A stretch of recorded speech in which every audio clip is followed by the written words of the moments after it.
The night I turned 55, I found a photograph of myself that I didn't remember taking. It was tucked inside a book I'd never read, a novel about a woman who disappears on her birthday. The photograph was old, the colors faded, the edges soft. I was standing in a field I didn't recognize, wearing a dress I'd never owned. I was young, maybe 20, maybe 25, and behind me, half hidden by my shoulder, was a little girl in a white dress. She was counting on her fingers. I could see her lips moving. 1, 2, 3. I turned the photograph over. On the back, in handwriting that looked exactly like mine, were the words, "You forgot her once. Don't forget her again. My name is Nora. I'm a gardener. I spend my days in the dirt, planting things that take years to grow. I'm used to waiting. I'm used to patience." But the photograph made me impatient. I searched my apartment for more clues. I found a key taped under my desk. I found a map folded inside a winter coat I hadn't worn in a decade. I found a letter addressed to me, postmarked the day I turned 25. I had never opened it. The letter was from my mother. She died when I was 30. I read her words through a blur of tears. "Nora, I know you don't remember her. You were only 6. But there was a girl who lived next door. Her name was Clara. She was 6 too. You were best friends. One summer, you found an old well at the edge of the woods. You used to count the steps from your back door to the well. 55 steps. You counted them every day. Clara went with you. She fell in. You tried to save her. You almost fell too. But you ran home instead. You never told anyone. You blocked it out. But the memory is still there, buried. And every year on your birthday, she calls for you. I hear her in your room. I hear the counting. Please, Nora, please go back. She's been waiting for 55 years. I didn't remember Clara. I didn't remember a well. I didn't remember a summer when I was 6, but the letter was real. The photograph was real, and the key in my hand was warm. I drove to my childhood home. The house was still there, but the family who owned it didn't know me. I walked to the edge of the woods. The well was still there, a circle of stone covered by a wooden lid that had rotted through. The woods had grown thick around it, but I found it anyway. I counted my steps from the back door of the house, 55. Exactly. I lifted the lid. It crumbled in my hands. Below was darkness. Not the darkness of a shallow well, the darkness of a hole that went down forever. I could hear water dripping and counting. A child's voice, faint but clear, coming from somewhere below. 49, 50, 51, 52, 53, 54. A pause. Then 55, she's here. I climbed down. The stones were slick with moss. The roots were thick. I counted as I descended. 1, 2, 3. The walls were close. 4, 5, 6.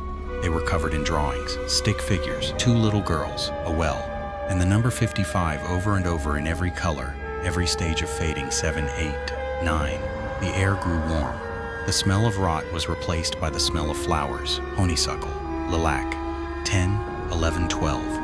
I could see a light below, faint, golden, pulsing like a heartbeat. 13, 14, 15. The walls widened, the roots receded. 16, 17, 18. I reached a dirt floor. The well opened into a room, a small room, circular, with walls made of earth and stone. In the center of the room, sitting on a wooden crate, was the girl from the photograph. White dress, brown hair, bare feet. She was holding a piece of chalk and drawing on the floor. Numbers, 55 in a circle around her. She looked up when I landed. Her eyes were dark, bottomless. She didn't smile, she didn't cry. She just stared at me and said, "You forgot me, you ran home, you never came back." "Nora," I whispered. "I'm Nora, I know who you are, you were my best friend. We counted the steps together, every day. 55 steps from your back door to the well. We were going to find the treasure at the bottom. That's what you said. But there was no treasure. Just water, just darkness, just me." She stood up. The chalk fell to the ground and broke into pieces. I fell. I called for you. You looked down at me. Your face was white. Your eyes were wide. And then you ran. You ran home. You never told anyone. You let them think I wandered off. You let them search the woods for weeks. You let my mother die of grief, and you forgot. You buried me so deep you forgot I ever existed. "I'm sorry," I said. The words felt small, inadequate. I was 6. I was scared, I know. I've had 55 years to understand. I'm not angry anymore. I'm just tired. I've been trying to climb out for 55 years, but every time I get to step 54, the walls close in. The dirt falls. The roots wrap around my ankles. I can't reach the top. I can't say the last number.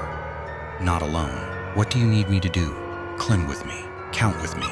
And when we get to 55, you say it first. Then I can say it. Then the well will open, and I can go home. Where's home? She pointed at the ceiling.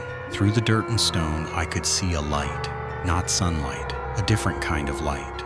Warm amber, the light of a kitchen on a winter evening. Up there, your house, your back door. My mother's ghost is still waiting on the porch. She's been waiting for 55 years. She doesn't blame you. She just wants me back. I looked at the light. I thought about my mother, who died when I was 30. I thought about the secrets we keep, the memories we bury, the wells we never climb. I took the girl's hand. It was cold. So cold. We climbed 1, 2, 3. The roots became handholds. The stones became steps. 4, 5, 6. The girl climbed beside me, her white dress brushing against the dirt. She was light, weightless almost, like climbing with a memory. 7, 8, 9. The walls began to whisper. Voices, hundreds of them, counting along with us. The other children.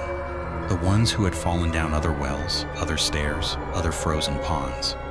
They were climbing too in their own darkness, hoping that if we reached 55, their numbers would be finished too. 10, 11, 12. The girl started to change. She grew heavier. Her hand grew larger. She was aging faster than before. 13, 14, 15. She was a teenager. Her white dress stretched into a gown. 16, 17, 18. She was a young woman, her brown hair falling loose. 19, 20, 21. She was my age, 55. Her face was lined, her eyes were tired, but her grip was firm. 22, 23, 24. She was older than me now. Gray hair, wrinkles. Her breath was a whisper. 26, 27. We climbed faster. The light grew brighter. I could see the rim of the well, the stars, the branches of the old oak tree. 28, 29, 30. The girl was ancient, fragile. Her hand was a bird's bone in mine. 31, 32, 33. She started to cry, silent tears that left tracks on her weathered cheeks.